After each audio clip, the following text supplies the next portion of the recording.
اگر گورنمنٹ کا کوئی نمائندہ یہاں بیٹھا ہے یا لائیو سن رہا ہے تو کوکب نورانی اکاڑوی اپنی ذمہ داری پہ کہہ رہا ہے عمران خان تو نے اپنی تابوت میں کیل ٹھونکی ہے، تم نے اپنے تابوت میں کیل ٹھونکی ہے نبی کے غلاموں پہ شیل گرا کے۔ تیرے لیے یہ سمجھا جاتا تھا تو صرف کرپشن ختم کرنے آیا ہے، تو نے نبی کا نام لینے والوں پہ شیل گروائے، تو نچاتا رہا 126 دن سب کو نچاتا رہا، کیا عورتیں اور کیا جوان، کوئی شیل نہیں گرا، تیری طرف کسی نے نگاہ اٹھا کے نہیں دیکھا۔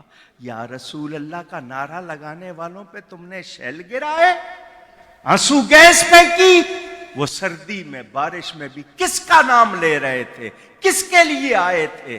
اور وہ ایجنسیاں جو الزام لگا رہی ہیں کہ یہ فرانسیسی سفارت خانے کو جلانا چاہتے ہیں، وہ جلانے والا نہیں تھا، وہ جلانے والا تھا۔ جیم کے نیچے زیر لگا دینا، جلانا کیا مطلب؟ وہ تو مسلمانوں کو زندگی دے رہا تھا، جذبہ دے رہا تھا نبی کی عزت کے لیے، اور تم خود کہہ رہے ہو اسلامو فوبیا اسلامو فوبیا، تو سوچنا تھا۔ اور اب پھر تمہارا امتحان ہے، اب پھر تمہارا امتحان ہے، تم معاہدہ کر چکے ہو، اس کا بیٹا جانشین بن گیا ہے، وہ بنے نہ بنے وہ ساری امت کو جانشین بنا گیا ہے۔ اب آپ سب نے اپنا کردار ادا کرنا ہے۔